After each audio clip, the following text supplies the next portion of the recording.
Hey, how's it going, folks? Surprise, surprise, we got something new for you guys. So, to go along with the Popcorn Square podcast that you guys know and love, put out Monday and Fridays, got a little spin off series called The Weekly. It's going to be a little mini series that's going to be being posted on our YouTube page. It's not going to be on Spotify, but on YouTube. And it's going to kind of be like a current event that keeps the audience engaged and keeps them in the know with what's going on in Hollywood. Very interesting articles, interesting news, things like that. And it's going to be hosted by yours truly, Neff. So without further ado, let's get started with episode 1 of The Weekly.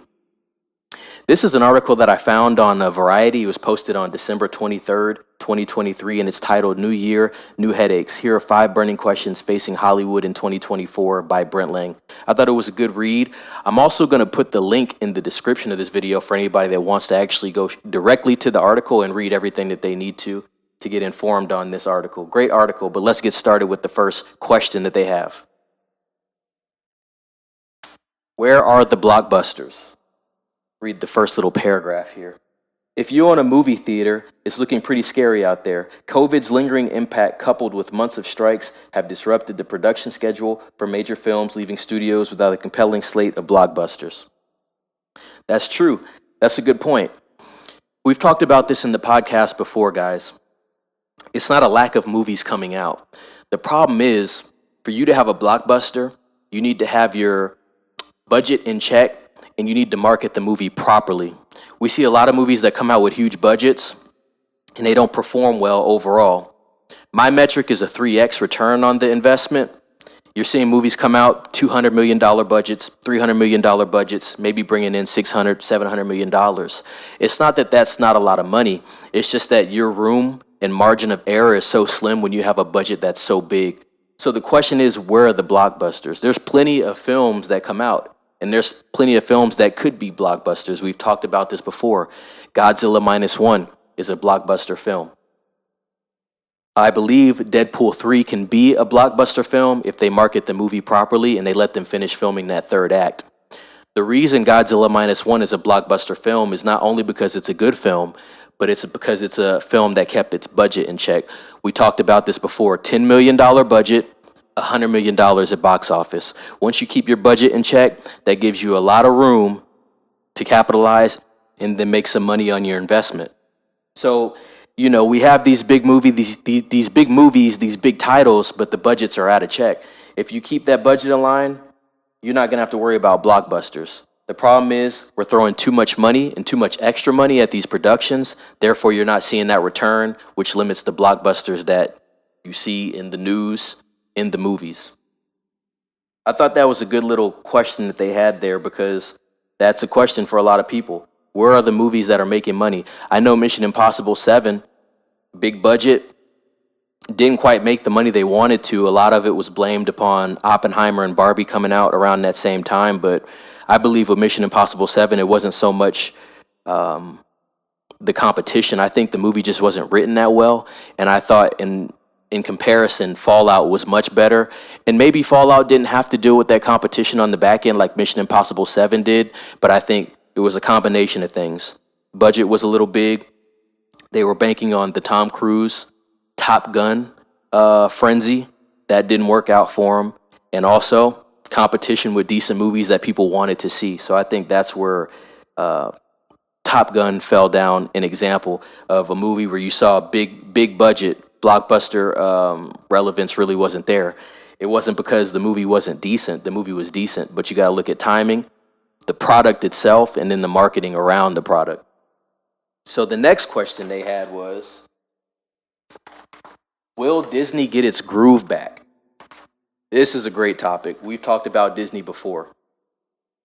As far as Disney goes, the problem with Disney that we're seeing a lot is Disney is not making movies catered to their core audience. When you don't make movies catered to your core audience isn't going to see the movies. A lot of their movies are agenda-based, a lot of propaganda involved in their movies, and people are kind of tired of seeing that, especially with movies regarding comics that people really grew up and loved that didn't really have all that stuff ingrained in it. Another thing we've talked about on the Popcorn Square podcast is how Disney is spreading itself too thin. Every couple months, you see a new production from Disney, typically from Star Wars, Lucasfilms, and Marvel. Right now, like we said, they have Echo. Right before they put out Echo, they put out Loki, which I heard did well. But the problem is, it's the oversaturation and the budget that goes into to basically completing these shows. I didn't see the budget for Loki. I'm going to look into that, but more than likely it was a $150 million production, and I believe Loki was between 6 and 8 episodes. So not many episodes, big budget. Echo, I don't know the budget on that. I know that they put out all the episodes at once, I believe. So once again, it's an oversaturation issue with Disney, and Disney has a problem because they're not catering to their core audience. In this article, as you can see, it talks about the Star Wars spinoffs, price hikes, things like that. The price hikes in the Star Wars spinoffs, on top of the oversaturation, if you're not making good spinoffs, people are not going to continue to watch your shows. And number two, the price hikes. It's basically becoming very unaffordable to even go to the parks. And the parks are a big part of the way Disney makes money. You know, they're selling merch there. They're catering to the children, so the kids want to go there. If the prices become too high for your middle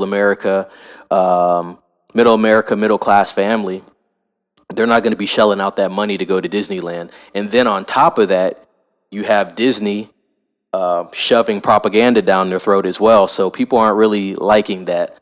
So I think that's the problem with Disney. If Disney can center around making good product, catering to their core audience, bringing down those prices and making it a family oriented company again, where it's not so much agenda based political, I think you'll get some people going back to Disney and maybe supporting more of their projects. Also, Disney has to calm down on putting out so much product. Talked about that before. They need to cut down the movies they put out. They need to cut down the shows.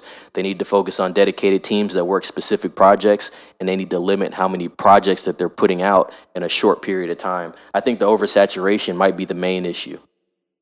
Number 3, what will happen to late night television? Read a little bit of this. It isn't just democracy that hangs in the balance. The fate of late night TV could hinge on the upcoming election cycle, and whether talkers still have an impact on political discourse. The threat of a brutal presidential campaign with very bleak possibility of Donald Trump grabbing power is something the hosts of most of these shows are dreading. I'll just stop there. You guys can read the rest. The problem with late night TV is, like I just said with Disney, too political. Seth Meyers, Jimmy Kimmel. I believe before Trump went into office, right, which is just a fact, it wasn't so based in politics. From what I've seen, I don't really watch these shows anymore, but based off what I saw, it was more about comedy and things happening in entertainment. Now it's basically turned into a source for political agendas, right? Whatever side you may align on. And so people don't want to watch that at late night. I remember when you had Leno and Letterman on there, it wasn't so political, it was more comedic. So I think late night TV is dying. I don't think many people watch late night TV because they see enough of the politics in their everyday life, and when they turn on the TV, people don't want to be inundated with more of that stuff at nighttime when they're trying to rest. So I think late night TV has to go back to actually having creative writers that don't focus on politics so much, reel it back into the source of late night TV, which is basically a comedic spin, and they need to focus on that, and that needs to be the basis of how they push these shows now. Because I think based off people I talk to in real life, no one's watching late night TV. You know, SNL's not what it used to be. I believe I've seen Jimmy Kimmel a couple times. The show was pretty funny. I don't remember it being so political, but now I think a lot of his content is political, and it could be the writers, and he's the face, so he has a say in what's going on as well. But all these things are being controlled in the background. So I think for late night TV to get to where it needs to get to, we need more original comedic content. We need to reel it back from all the political stuff. People are kind of tired of that. Next, can the concert ticketing conundrum be solved? Interesting. I know there was a little debacle between what was going on between the artist, the management, and places like Ticketmaster, I believe, maybe Vivid Seats as well, SeatGeek, where the ticket prices were different than what the team had put out on sale for the ticket price. That's something that's happening in the background, and that's internal. And I think they need to figure it out, because really it's just doing a disservice to the people that are the fans of these artists that go to these concerts. You know, the ticket prices are just getting out of control. Me personally, I won't spend more than $250 to see anybody perform. I can sit at home and watch it on YouTube for basically free. People have HD cameras everywhere now, and they're recording in these concerts. But I think, once again, this is like what we said about Disney.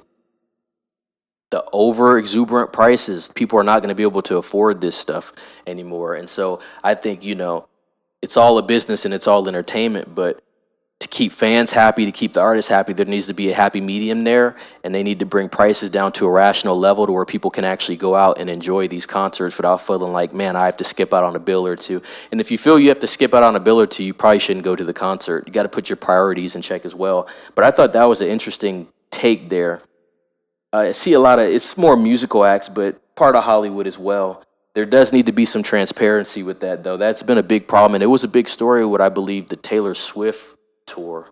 There were some people that were seeing different prices around, and different prices from what they actually paid. Maybe they bought their ticket for a higher price, and then a couple days later they saw that ticket maybe 25 to 40% off. So that could be pretty alarming if you get caught in that. And the last topic: which conglomerates will be left standing? A raft of media conglomerates and streamers may run into each other's arms as the operating terrain grows complex. In the past, Paramount Global, Comcast, Warner Brothers, Discovery, Disney, and Fox were all powerful, the main providers of entertainment, information, and sports. But streaming has upended all, and Wall Street demands profit from broadband efforts while consumers turn away from linear operations, still driving millions in revenue. We've talked about this in an episode about just the pure amount of streaming services available. Once again, too much oversaturation. A lot of the conglomerates have a lot of the power, and they bought a lot of properties, i.e. Disney, Marvel, Lucasfilms. But also, it kind of becomes a monopoly in a sense, right? But not one entity, but multiple entities. So, you know, the people with the most money, the people with the most power, and the people that own the most properties are going to rise to the top just because they can control much more of what's happening at the top. A lot of the other streaming services will probably fall out in a few years, and I think streaming services, you will see a decline in a lot of the smaller services, and you'll see more eyes on the bigger ones. People like Netflix, first in market type streaming services, and also streaming services that I just talked about have the most IPs. This is interesting, though, and I think it ties into pricing as well. You know, you want to have a lot of content, right? But you want to have your price set at a fair price so people are still engaged and they actually want to watch what you have. You don't want to oversaturate the market with streaming services that people aren't engaging with, because those are just going to fall to the wayside. But, you know, like I said, you're going to see a lot of streaming services merging possibly in the future.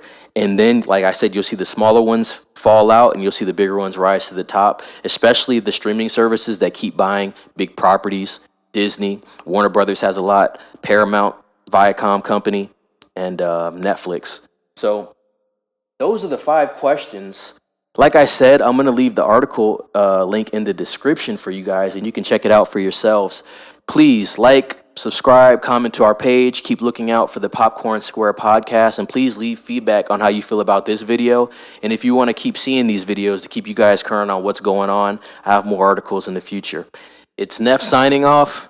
Be safe.